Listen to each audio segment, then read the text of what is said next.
What's up, Steppers? So you like to understand how to be taken more seriously as a young or new entrepreneur? Well, you come to the right place. The first thing you have to understand is that as an entrepreneur, you're judged primarily on production and results, which means that you have to believe that your age or whatever else is meaningless, whether you've been in your desired field for 1 year or you've been in there for 50 years. It's all meaningless. The number one thing above everything else is your results. Take people like Little Bow Wow, right? When he first started, he was little. And him being little, he did not believe that age stood in the way of his success. And, long and behold, it did not. And that is the same is true for you on your journey of success. No matter what field you're in, no matter how much experience you have, if you achieve results through your production, then you will attain success. And most importantly, people will take you seriously and respect you. So number two, you display the confidence through your ability, right? So as part of people taking you seriously as an entrepreneur, you have to display confidence. You have to be able to not only just display confidence in yourself, but display confidence in your ability to actually do what you say you're going to do. The main way you display this confidence, guys, is through your actual actions. So people read nonverbal cues. If you have nonverbal cues of maybe a timid voice, or maybe you have, a bunch of nervous body language, whatever it may be in whatever field you have to understand that people pick up on these things more than what you say, or take it, maybe on the phone all day.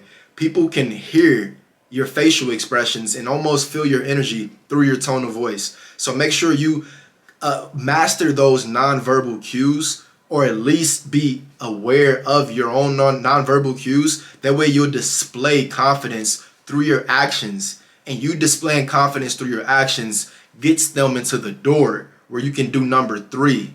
And this number three is not even perhaps, it really is one of the most important things to you being able to be taken seriously as an entrepreneur, and also to attain certain levels of success. And that is to be able to let the results speak for themselves. At a certain point, guys, you only can do so much talking, right? It's like a boxing match. That's why boxing is one of my favorite sports. You see these two guys who believe that they're both are so good. They both are going to beat each other, right? They both got a family to feed. Both of these things. Barely does one guy ever get into the ring and put their life on the line if they don't believe that they can actually do what they say they're going to do, which is win. But when it comes down to it, only one person can win. There is a winner, there is a loser, and that is based on the result. It has to be the same thing with yourself through your journey of success, through whatever field you're in. You have to realize that there's only so much talking you can do. You only can tell your clients that you're the best so much, right? You look around and you see all these different schools and restaurants. Everybody has the best burger. Everybody has the best math class, the best science program. Well, what ultimately matters is when that person goes in and they eat that burger, or if they go through and experience that science program, and then they come out and they share their experience. And what they share means more than what the person that, made the burger, or the person that hosts the science class says. So you need to let your results speak for themselves. Let your results be so impactful that they're undeniable, even by someone who may not really align with you, right? So let your results speak for themselves. And the big step, perhaps the most important thing, in my opinion, guys, the most important thing as a young or even new entrepreneur is, do not be so quick to be labeled as the boss, right? You don't need to be labeled as the boss, because what comes with being labeled as the boss, and granted, it does depend on your field, right? Some of you guys, you may be in a position or in a field or on a journey where you're the main person, right? You're the only person that's possible that it all goes through you, right? Maybe that's your case. But if you're in the case where you can turn your operation, your process into a business, not by, simply or by going out to make it an official business yet, right? You don't need to have all these managers, CEOs, and all these things yet, but you can also make it a business by speaking it into existence, right? Because the main thing that matters with your client is the result. So for example, with my own self, through my journey of success, I've done real estate investing since 19 years old. So me at 19 years old, I'm meeting with 60-year-old, 50-year-old, 30-year-olds, people that have been in real estate for years, and I'm telling them that I'm going to purchase their property 30 days out, right, for cash. $60,000 houses, $100,000 houses at 19 years old. When I first started, they could sense the greenery on me, right? They can just feel it. They can smell it on me. Maybe I look too young, whatever it may be.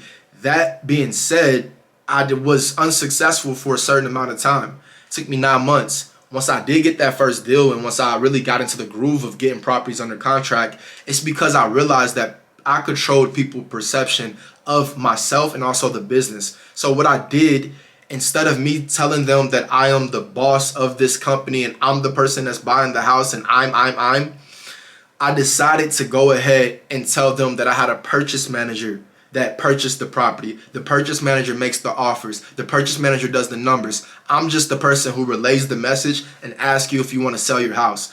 And that's all. Everything switched when I did that, because I no longer have to be the boss. If I didn't know a question, an answer to a question, I could defer back to the purchase manager, which gave me more time to figure out the answer of the question. Now, you can look at this different ways, right? But I prefer to look at it as in the win-win situation, which is you ultimately get what you want, which is, to work with that client, and the client gets what they want, which is whatever desired result. And that is why it is mainly important to let the results speak for themselves. And until next time, as always, get to stepping. Oh, also, guys, join the Discord community. Go ahead and click that link in the description. Join the Discord community, ask questions. We talk about investments and a lot of new things coming to you guys. So just enjoy the show. Enjoy the journey. All right.